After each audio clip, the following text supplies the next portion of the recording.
Mama thank you. നല്ല ഞാൻ ഒരിക്കലും വിചാരിച്ചില്ല മാമ കേക്ക് കൊണ്ടുവന്ന്. നല്ല ഇഷ്ടപ്പെട്ടു കേട്ടാ. സന്തോഷായ പൊന്നു ബർത്ത്ഡേ സ്പെഷ്യലായിട്ട് കൊച്ചുമ്മാരുടെ വക ഉന്നക്കായ. മുർഷി കൊച്ചുമ്മ, കൊച്ചുമോള് കൊച്ചുമ്മ, മുബി കൊച്ചുമ്മ. മുബിയുടെ വക എന്താടി? മുബിയുടെ വക തേങ്ങ ഇറങ്ങിയില്ലേ.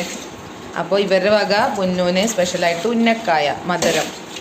ഇപ്പാൻ്റെ വക അതിൻ്റെ ഇടക്ക് ഇപ്പം വിളിച്ചിട്ട് പറയാണ് എൻ്റെ പൊന്നൂന് എൻ്റെ വക രാത്രി എൻ്റെ വക ആയിക്കോട്ടെ, എന്താ ചെങ്ങൾക്ക് ഇഷ്ടമുള്ളത് ഓർഡർ ചെയ്തിട്ട് മേടിച്ചിട്ട് കഴിച്ചോളിട്ടാന്ന് പറഞ്ഞിട്ട് ഇപ്പോൾ വിളിക്കുക. മാഷാ അല്ലാ. അങ്ങനെ പൊന്നൂൻ്റെ ബർത്ത്ഡേ സെലിബ്രേഷനായിട്ട് ഉപ്പാൻ്റെ വക, എൻ്റെ ഉപ്പാൻ്റെ വകയാണ് കേട്ടോ. ഉപ്പ എല്ലാവർക്കും ഫുഡ് ഓർഡർ ചെയ്തോളാൻ പറഞ്ഞു. നല്ല സന്തോഷമുണ്ടല്ലേ. ഫുൾ വീഡിയോ ചാനലിലുണ്ട് കേട്ടോ.